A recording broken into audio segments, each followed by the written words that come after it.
welcome to the Bwalya podcast. I'm your host. My name is Sam. If you're new here, you're absolutely welcome. Don't forget to hit that subscribe button as well as the notification button so you never miss an episode every Thursday at 14:13. I've been looking forward to this conversation for a long time. Today, I'm sitting down with none other than the incomparable, larger than life himself, Mr. Bwalya Mufonka, to talk about something that touches so many families but is often misunderstood. So we're discussing life, parenting, and the unique, vibrant role of his son, Bwalya Jr. So my goal today is to look past misconceptions and really understand what it means to advocate for a deeply loved child on the spectrum. So, none, Mr. Bwalya Mufonka, thank you so much for making time. Thank you. Thank you for inviting me. Thank you for sitting down with me. This is a unique moment right now for me because I knew in the back of my mind that pinning you down to come down and sit with me would be an enormous task on its own. So the fact that you're giving me this time, I am honored. Thank you. You never asked that up. It should have been that easy. It would have been that easy. Yes. So all I had to do was just ask. Just ask. And I did just ask, guys. I did just ask, and he made time for me. So let us start. The first question I want to ask. I know Bwalya Jr. How old is he? Firstly, I'm a father of 3 children. Oh, yes. Please do. Give us the introduction. I'm a father of 3 children. My firstborn son being Bwalya. You know, as Zambians, we like Junior. Named after my father. So he's third generation. Then I've got 2 lovely, beautiful girls.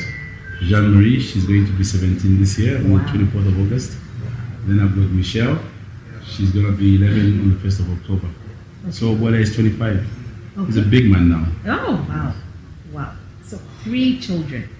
How's that been? 2 girls, 1 boy.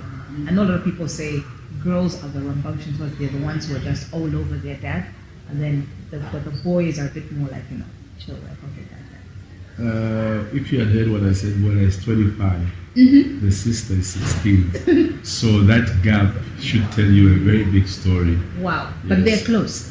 Yes, they're close, but 8 years for an African is quite like, wow. We normally do 7 months. 7 months. So wait, the age gap thing is, I don't think it's bad at all. Like 8 years in between. It wasn't spacing. Well, I'm not the mother, but I know it wasn't spacing. Okay, so we're here to talk about Bwalya Jr., who's on the spectrum. It's Autism Month, and that's one of the reasons why I also want to sit down with you, because speaking about autism in our community, in our Zambian community, is taboo. A lot of people don't want to address it, people don't want to talk about it, and then there's also a lot of misconception around it, surrounding autism itself, saying, most people say it's witchcraft, or there's little knowledge on it. So if you were to describe your child to someone who has never met him, what are the first 3 words that come to mind? Firstly, traditionally, as you're right, it's quite bad, and we're still very behind. Yeah. And when we grew up, we had this, but we were not knowledgeable about it. Yeah. And I was very lucky in that I had actually lived in the UK for some time. So I actually had seen worse and lesser spectrums, of which I actually worked in one of the homes as a cleaner. Oh. And look, for me it was just about making money. And I would always say these wazungus are mad, like everybody else. But because I was there frequently, I could relate with them and we could talk. Little did I know I would suffer the same fate. We came back, my wife and my son, at that time I had 1 child, they came back in 2006. And I followed them a year and a half later. And look, first and foremost, when I realized my son wasn't talking, we thought it was because we lived just the 3 of us.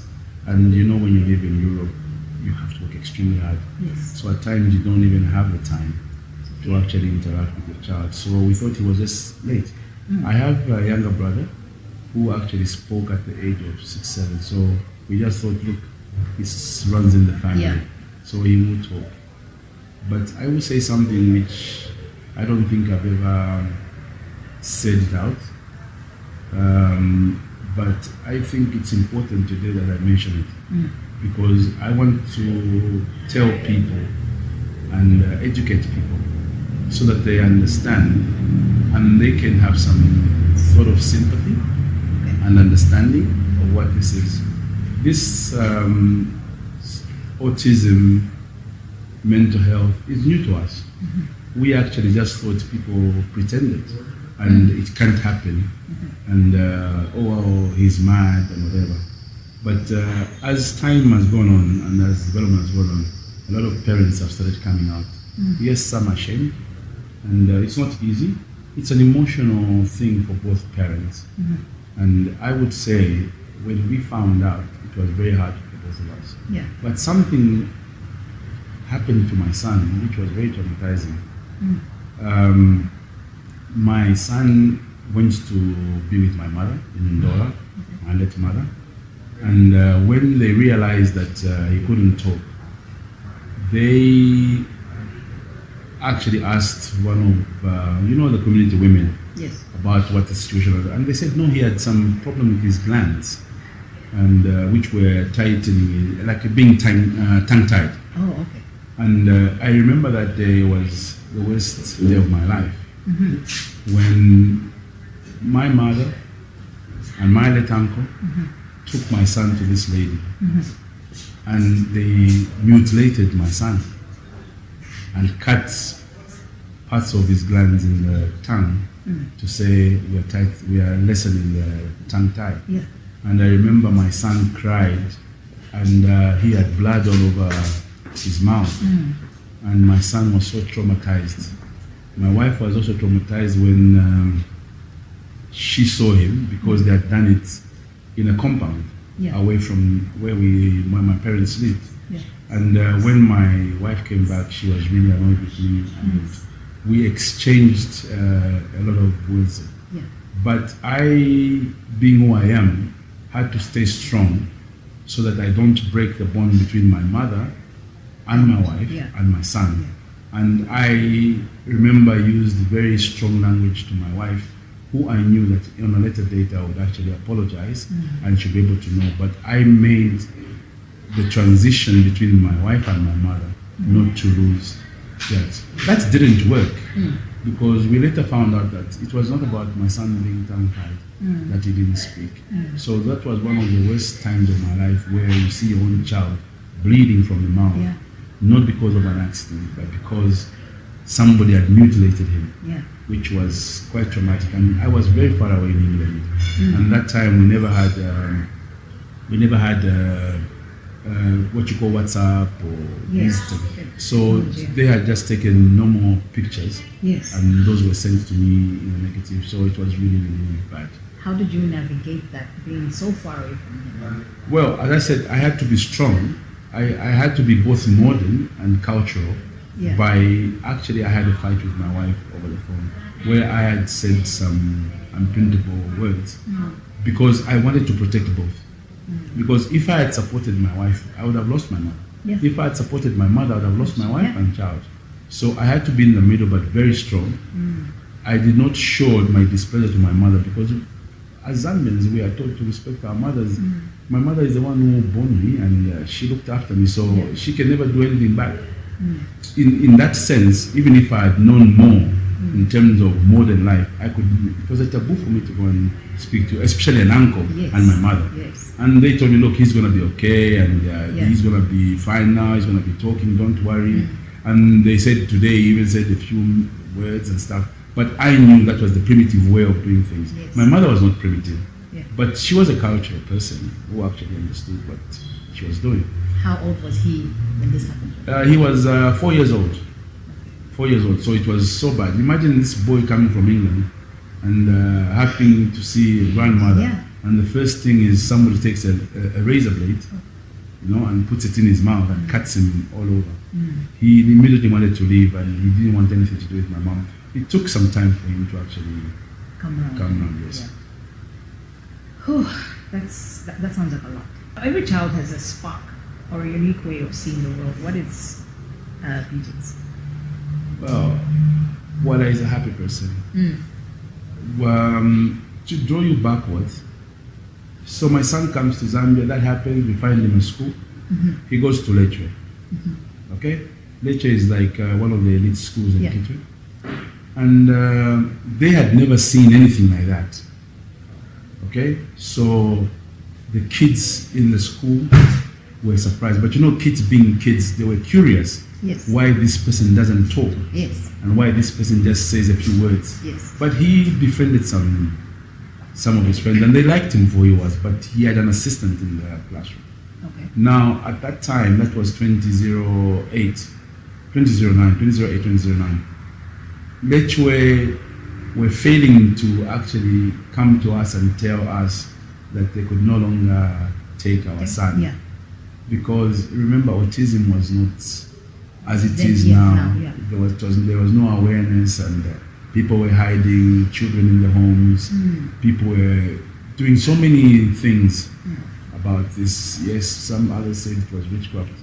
So it was sort of for us and my wife. It wasn't hard for us because we knew about these things. So we were very knowledgeable about it. So when we were going to school, they were trying to explain to us, but in a more, what I can, not respectful, but in a more considerate manner, that we should try and understand, and how is a disturbance and whatever. And I remember there was a teacher from England, a lady, short in stature. She says, "Look, I'm told you're from England." I said, "No, we're not from England, but we were in England for some time." So she says, "I would like you to be very open with me. Are you people of Zambian culture who can be very open?" I said, "Yes." She says, "Then I'll tell you the truth. Your son seems to have this HD syndrome, and this is the situation." Immediately you lock yourself into a mechanism of trying to say no, because you know what it is. Yes. So we cannot take him to school. So we decided, since we can afford, let's try and look for schools elsewhere. And at one point we opted for Nkana. Okay. And we went to Nkana. Nkana is Rokana Primary School. Yeah. It used to be Nkana, Frederick Knapp in those days. But now it's Nkana. So we went there, and the school was bad. But because we had resources, and they had a special classroom, so one of my church mates was also head teacher there. So I told him I would actually clean up the whole place, modernize it, and put in new furniture, and my son can go. But to my surprise, everybody was mixed: deaf, dumb, blind. So it was more of just a place where all these were just packed in. Yes. So I lived up to my promise. We changed that classroom and modernized it. But me and my wife decided, no, that's not the best. So we looked to South Africa. My son is 25. We are still on the waiting list. He's still on the waiting list today? Yes, to go into school. So that's how bad this spectrum was. Yeah. So it was really, really difficult time for us. And he would go to South Africa just to have his ear checked, have a speech therapist sit to him, have a psychologist. So at that time, life was not very difficult for us. We could afford it. And so they would go up and down to South Africa and stuff like that. Yeah. A lot of people say having a child on the spectrum is one of the most difficult things. And for some people, sometimes it puts a strain on the relationship. Did that happen to you and your wife? Did you find yourself sometimes just having difficult times? Look, it's very normal that when something happens, especially in our kind of setup in Zambia, we look for blame. Yeah. Okay? You look in the family, where has this come from? It's not from me, you know? Yes. And sometimes the man will definitely try and blame the woman and say it's from your side. No, but why would you say that? Because sometimes I will say the African culture, because we're in Zambia. Yes. A lot of blame when something happens is put on the woman. How come nobody blame when it's good? Well, I'm just trying to make but I understand where you're going with this, but it's never looked at the man. The man is not the problem. If I'm very truthful, I'd say I did look at my wife's family to find if it came from there. Yes.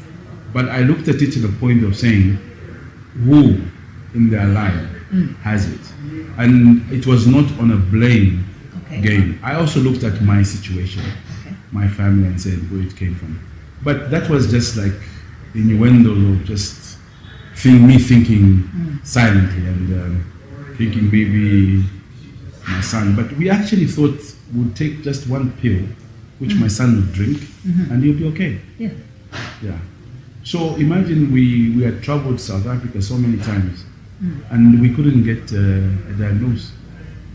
Nobody could tell you what this was. No, we didn't know what it was. So we were thinking, with help from our European friends, my son would take a tablet and everything would be okay, and he would talk. And at that time, my son, he was almost 6 now. He would say a few words, and but he was having difficulties at school. And I did not see my surroundings with my friends because he was still young. So my friends never really cared or other. But in the family, especially my family, which I can talk, they started saying things. Negative things?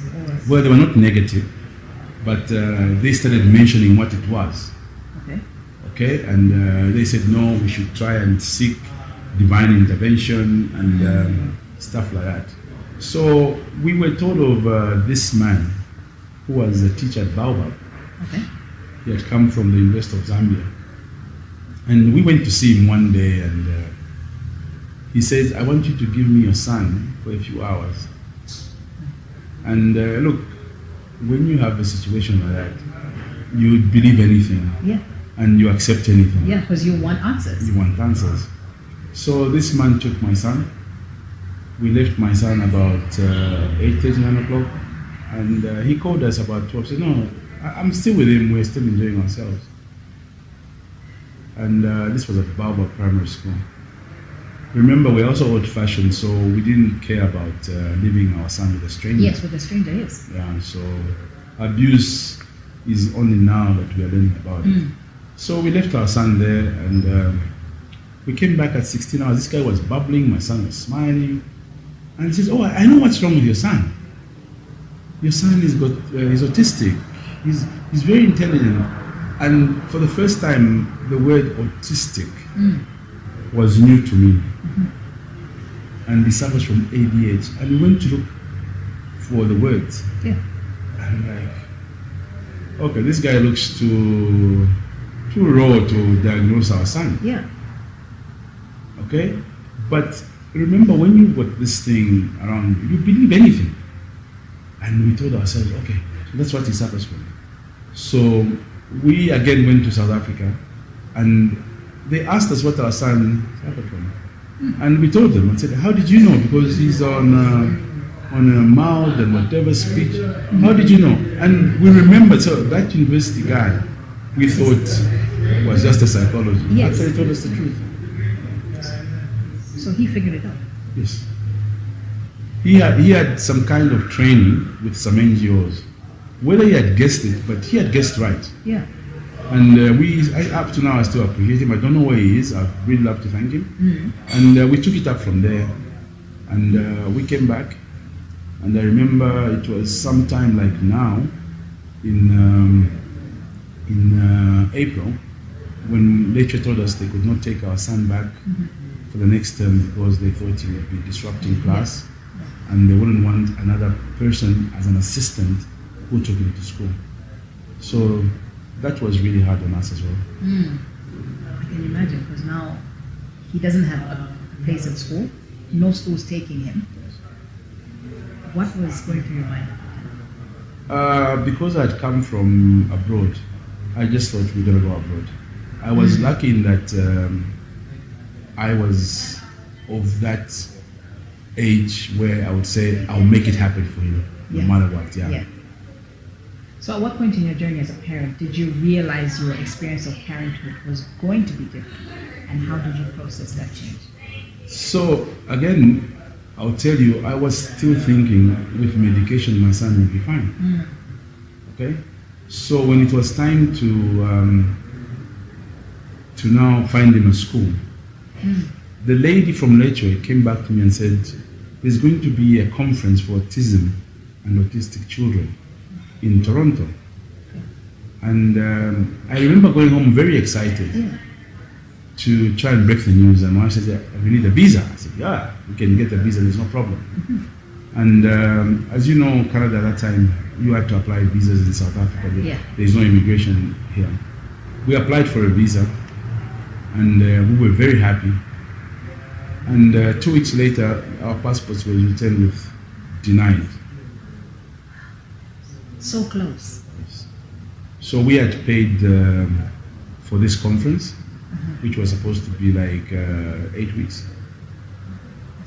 Which the conference was a week. The kids had to go like on a summer camp and summer break to be actually now fully diagnosed. And we were told we could actually find a school for him. And we had a few resources that time, I remember, and said, look.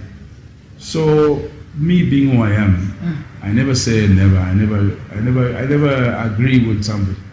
I traveled to South Africa the following 2-3 days later. And I went to the Canadian embassy and I asked them why they had denied us a visa. And they simply told me, you don't have money. I said, what do you mean I don't have money? I do have money. He says, well, we told you to send proof of payment. You never sent. I said, is that all? He says, yeah, let me go outside. And that time, I went outside of the embassy, called my bank, can you email my statements to these people? By the time I was going in with all the security checks, my statements had arrived. And the guy and the lady interviewed me for over an hour trying to ask me, look, I have no reason why I should deny you again. But on this time, because of Africans going abroad, instead of 3 visas, I'll issue 2 visas. So you choose between you and your wife. You can. Why? Well, it was sort of insurance that they would come back. Okay. So I said, obviously the mother has to go, I have to work. Yeah. So 2 visas were granted. And I remember they left on the 19th of June. Won't you think, I want to be there, I want to witness, I want to see him? No, I didn't. Because for me, in my head, my son will be given medication. Even if I'm not there, he'll be given medication and he'll be fine. Although I had learned about autism, I did not believe, because look, most of the time when somebody says they're autistic, they're like this, we look at the mutilation, we look at deformity, we look at something, and my son wasn't. Yeah.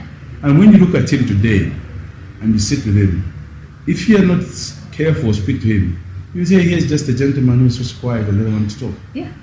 Yeah. So that's who Bwalya is. He's very good at pretending, but very sensitive at hearing what people say. Yes. So your wife and Bwalya go on the conference for 8 weeks. What's that like for you? Now you're hopeful, you're like, okay.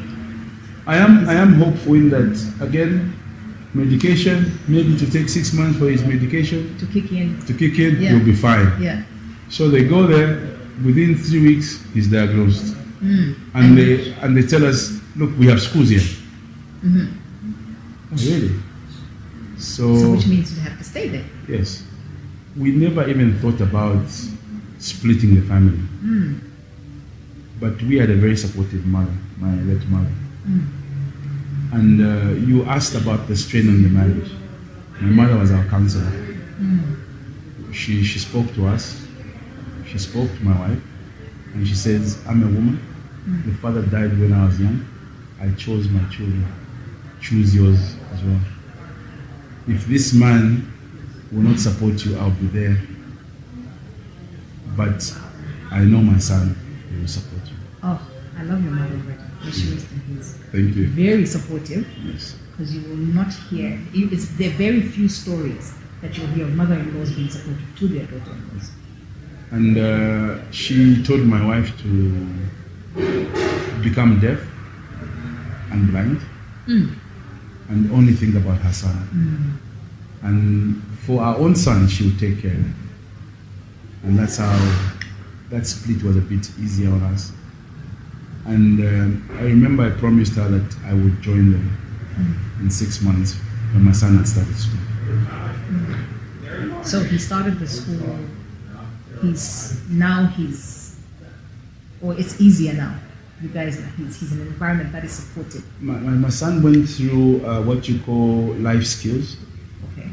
And although he's not academically qualified in anything, he's qualified in so many things, of so many aspects. Okay? My son is able to do things on his own. He doesn't need help. Okay. He's able to cook. He's able to look after his siblings. He's able to be in charge of things. He's able to take rules. What he suffers from today is a mental challenge. Okay. And what he suffers from today is actually expressing himself. Okay. And life also has been easy for him in that us as parents were able to afford a different kind of lifestyle which others will just admire. Yeah. So we both worked extremely hard. The mother did the care, I did the other part. And when he was 7 or 8 years old, we started having issues where the mother wanted me to join them, but which was impossible because the life that they were leading and the school that my son was going to would not have managed if I lived in Canada. That's deep. The violence can sit here and admit to that. Deep. That's deep. So we often hear about the challenges of autism. What is a hidden joy? Something that most people don't realize is a beautiful part of raising your child. I remember most of the time when I would go and visit, because I would go 2-3 times to Canada, and I would speak to my son and he would speak to me. If you asked what were we speaking about, I don't know. I don't even know what he was saying. Yeah. I wanted God to give me power to actually go into my son's head and just know what he wants. Yeah. I was in tears all the time. Yeah. And I had an encounter where one day I asked myself, do I wish this on somebody else? No. The mother actually had accepted before I did. I remember on a plane, I accepted my son's situation. And I told myself, God loved me so much that he gave me this special child to look after. Because I was the only one who was capable of doing it. And from that day I remember life changed. I accepted more. I loved him more. And today, if somebody asks me, who's your role model, who has made you work hard, it's Bwalya. Yeah. Bwalya made me change from being the boy I was to the man I am. And I'm proud of myself, I'm proud of the mother, I'm proud of Bwalya himself for what he has achieved. Yeah. But we should not only say this because we have achieved. We've been blessed as well, okay, with resources of bringing up a child in that environment. There are parents who don't have what we had or what we have, and it's very difficult. Imagine I have never held a conversation with my son to understand each other, but every day we talk. When technology kicked in, my son would write you a letter. He's got a beautiful handwriting. He would write me letters on my birthday. He would write me letters about me visiting. One thing he never understood why daddy had to go all the time. Yeah. It was very That must not have been easy for him. No. Yeah. So the mother did most of the job. She gave up her life for her son, which up to today I'm grateful because it's not easy to just become a mother who takes care of. It's got its own ups and downs. Yeah. And Bwalya was not the easiest. Yeah. Okay, now here's a woman trying to bring up a boy. Maturity starts kicking in. They start developing. So it's also a problem. And dad is not there. So I missed birthdays. I missed the puberty levels and stuff. But somehow we got around it. But it's very different if you ask me how we managed to do it and others. We also were privileged that we took him abroad. for a very long time. Yeah. For 15 years he lived in Canada.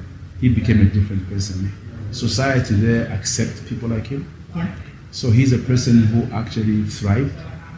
He's a person who actually did things on his own. He went to school on his own. Yeah. He jumped on public transport. Wow. I was about to ask you, like, weren't there times when you were nervous to let him go and do all these and experience this by himself?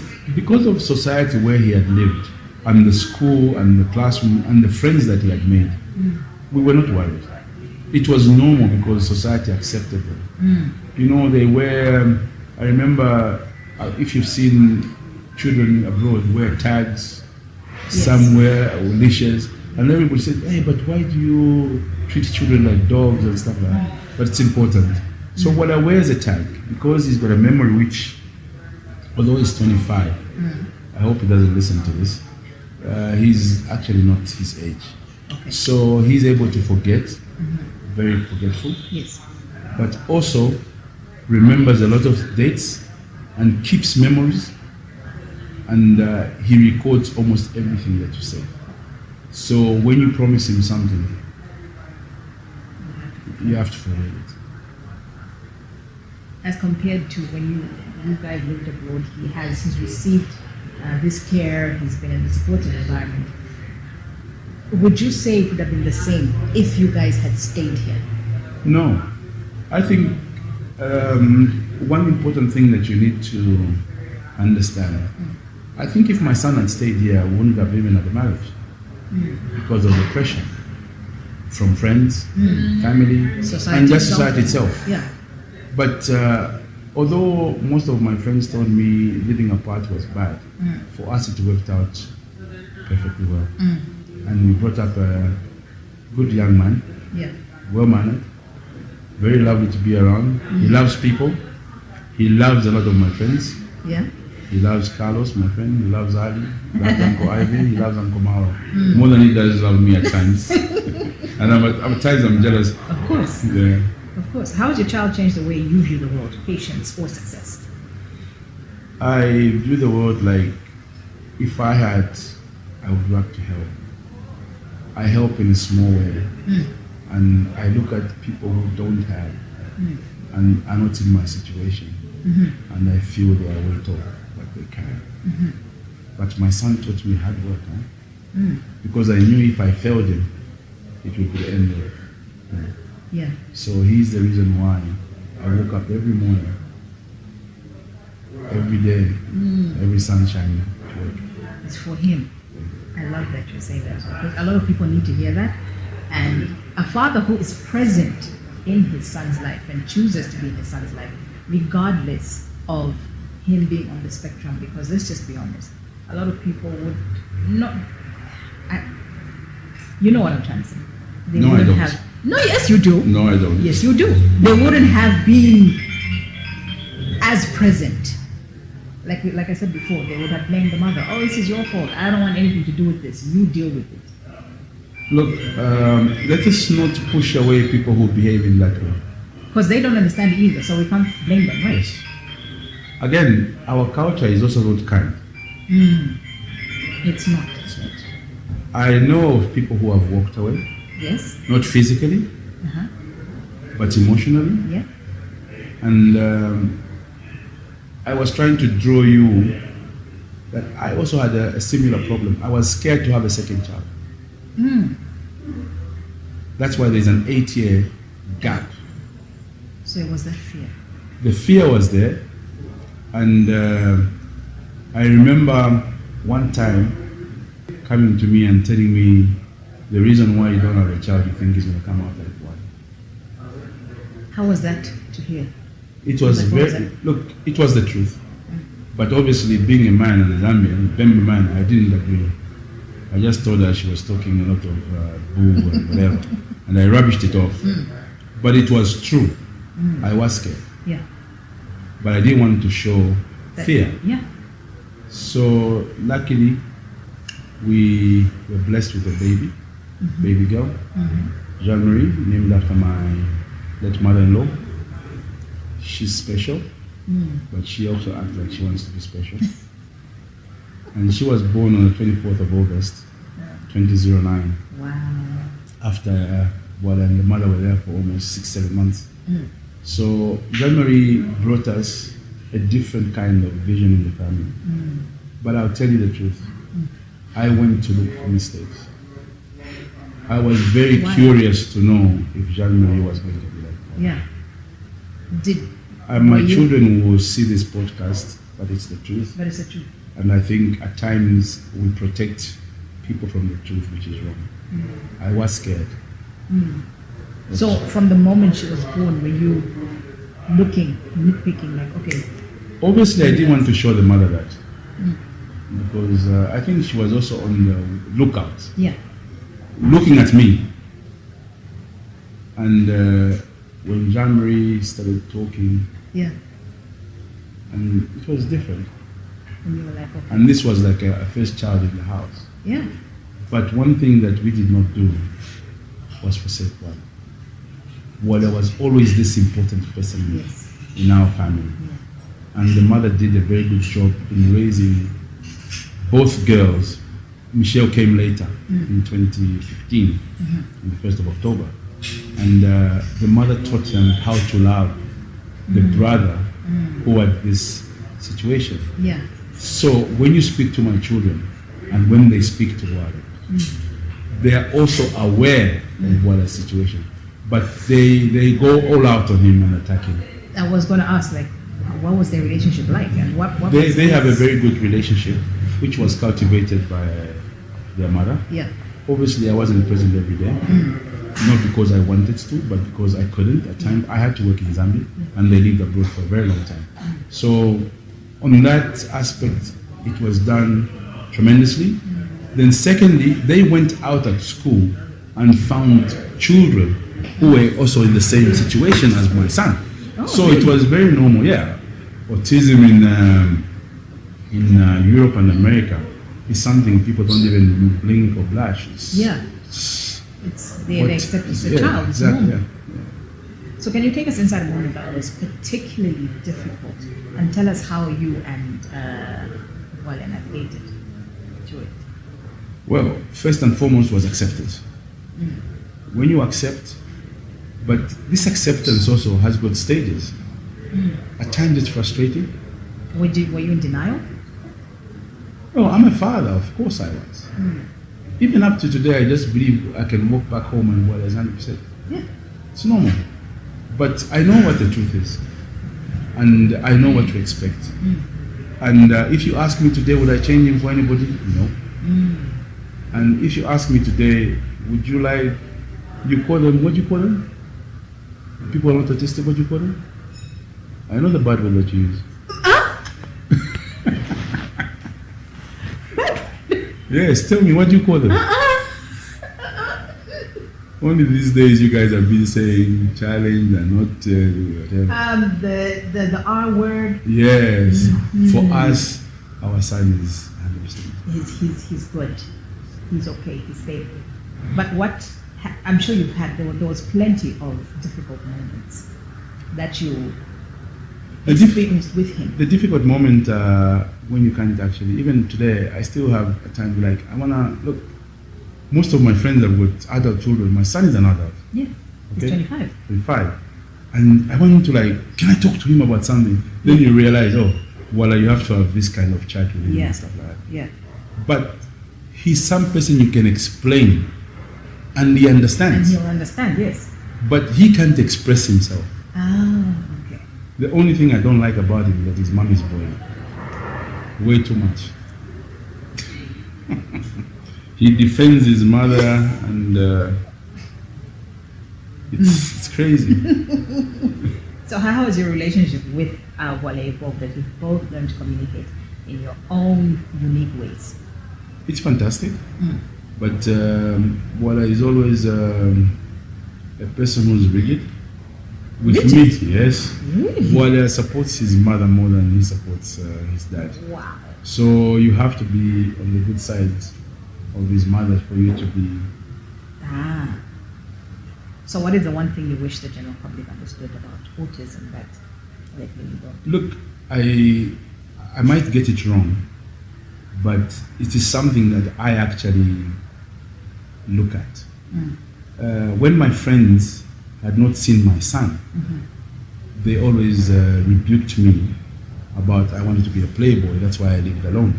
Oh, okay. Yeah, and why don't I bring my family back? Yeah. I remember I'll mention one of them because he's not around. My late young brother Chao always told me, you don't want to live with the family. And one day, when my son turned up, and for me, it's not about hiding my son. For me, it was normal to go with my son to my friends and introduce him to my friends and stuff. I remember one by one, my friends telling me we didn't know what she went through. But they knew that he was. No, they didn't know. Oh, so you didn't tell them? No, I didn't have to. It's none of their business, right? No, not that. It's like, is there anything wrong with him? In your eyes, yes. To me, he's a child who can't speak. Yeah. Child who can do ABCD. Yeah. But the support I have gotten from my friends, for me turning up with my son, is tremendous. You can imagine what I has my phone numbers of my friends. They text each other. They agree on so many things. At times they just come and tell me, oh, what I was telling me is, this little thing has never even sent me a message, but you hear from your friends how he has that bond with them. That's beautiful. And my friends, I have to admit on this podcast, have been fantastic. They have not only supported me in terms of physical support, but you can see how they take my son. There is no function which I'll attend. Where is Bwalya? Okay, we haven't seen him for so long. And stuff like that. And to their credit, they take him as just that normal boy. Yeah, like he's their son.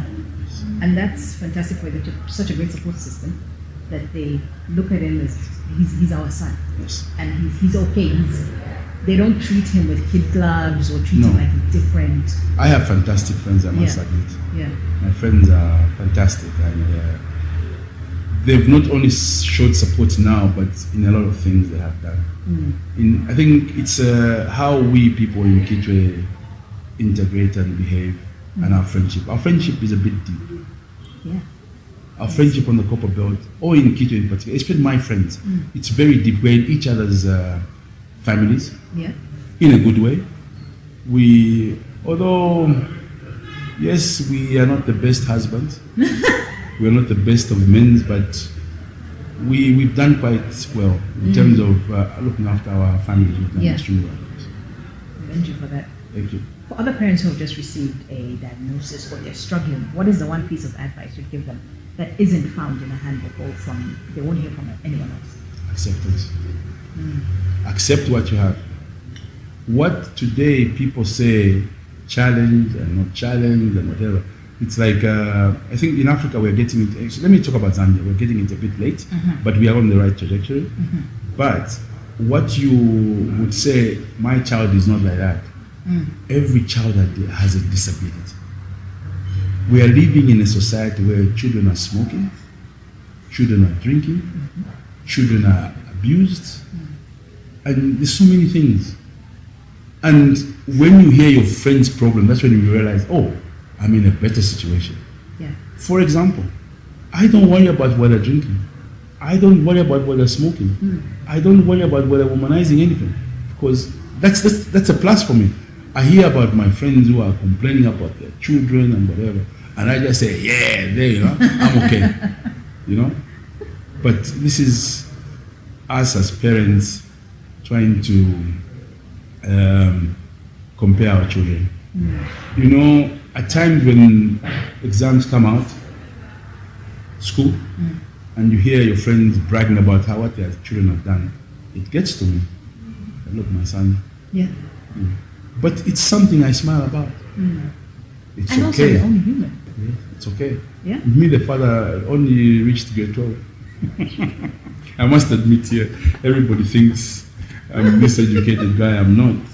I had a very good family. You educate yourself in other ways, and of course. you're open to it. So I had a very good foundation. Yeah. I went to St. John's Convent. Okay. Which was the St. John's. The St. John's. The St. John's. And I went to St. Andrews in Ndola. Okay. So I had a pretty smooth, solid educational background. Although I never went further because of love of money and other things. Because of love of money. Wow. Well, I thought it was a shortcut into getting success, you know. Not rich, success. Success. Yeah, and I'm still trying to look for it. It's a bit. Oh, I said, haven't you arrived? No? No, I'm far away. And it's time to retire and I'm still chasing. And you're still chasing it? Yes. You're still out here doing the thing? Yes. Before I let you go, in what ways have you found yourself becoming an advocate, not just for Bwalya, but for a different way of thinking about what is normal? Well, for me, what is normal is ask the parents. When you identify, I'm very good right now in actually diagnosing children. I will see a child and within 5 minutes I'll be able to know there's a problem with the child. But our tradition and our culture does not allow me to go and tell you this. But what I do, I support each and every organization. I support children with disabilities. But I don't want to support in terms of pictures, in terms of advertising. I think I need to do it because, look, this is an emotional part. It is not like helping orphans, okay? We're talking about people who we are going to just say, can you accept? Can you accept what? Do you know what we go through? Okay? It's a very, very difficult situation. Yeah. And at times, you get drained. You know, you look at your son and say, but God, why me? Then who? God, why me? Then who? So these are some of the things you need to accept. It's not easy. And I think Mufonka does better. There's a lady here, she works for KCM. She's been doing work, so she hasn't done it for the last 2 years. I don't know why. And she does bring, I always support her, but I actually support a lot of these behind the scenes. And I just give encouraging words because the parents are not forthcoming to talk about it. Yeah. And I don't want to go there with this notion, oh, I have. Yeah, so what like if you have? Know it all, yeah. Yeah, so what if you have? Yeah, maybe you might have, but yours is different. As I was telling you, we were lucky that we got help from people who've done it for a long time. Yeah. But it's a very difficult situation, especially the ones who've got deformity, the ones who've got no resources, and people who have Down syndrome. And I think the public should also be aware that you need to be sensitive when you talk to people. I remember one time we went for a bride at Mindolodam, and one of my friends says, "Ngedishu," meaning Your son. son. Yeah. I pretended I didn't hear, but he was reprimanded by my friends. But the reprimand was wrong. The reprimand, they told him, "No, but see, this is our friend's son, you can't say that." No. What if he was not my son? Yeah. I think there was a better way. He came to apologize. He said, no, don't worry, I didn't even hear anything. No, I know you're upset. I'm not upset. If I was upset, I'd have told you. But just be sensitive that you don't measure, not because he's my son. It could have been anyone else's. Anybody's child, yes. So, unlike you saying sensitize the parents, we need to sensitize the public. That's true. My son has been back for 2-3 years. It's the most difficult time we're going through. Yeah. Because my son stays at home. He's been given a job by a family friend only because they know us. Yeah. What about the boy who lives in Butch? Yeah. Who is not known? That's why I'm saying you cannot compare mine to the people out there who don't have that connection. My son cannot go to Mukubamu. In case he forgets to pay, they can paint him as a thief. Yeah. They'll never understand him. Okay? I've been fighting for him to go back, but the mother also says it's time for him to live a life. Which life? We don't have that life here. We don't have it here. It's very difficult. So as a family, we are going through this hurdle. Coming back after 15 years, we now have problems because me and the mother can't agree on so many things. But at times I have to respect what she says because she's been there for a while. No matter how I refuse and disagree with her, she does know better, but I think I also need to have a say. Yeah.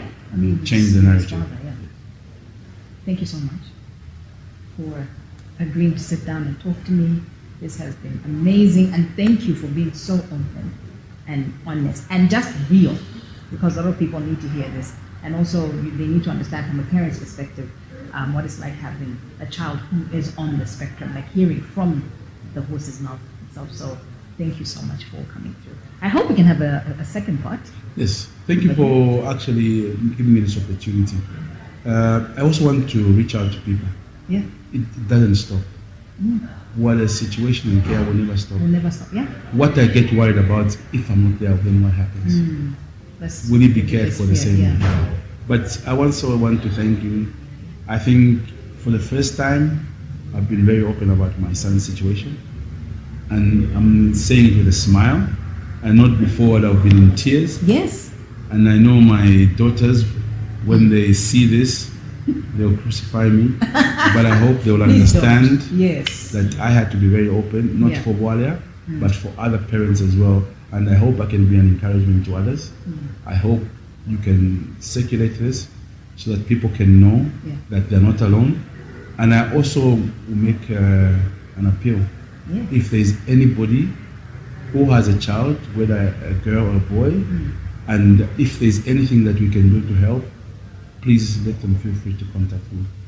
I can maybe move one or two things for them. Yes. I can show them in the right direction. I can give them encouragement. And I want us to actually talk. And at times talking is healing. Yes. I really am grateful that you invited me. Thank you for And when you invited me, I simply said yes. I don't know why it took you so long to invite me. So you can't blame me and say it's, and the worst thing. I honestly thought you were. Yes, so I don't know how you couldn't just pick up the phone and call me. Even if I would have refused. You see, I didn't want you to refuse. I wanted you to come and say yes. There was no way I was going to refuse. Thank you for not refusing. Not that I'm fine. Thank you very much. I appreciate it.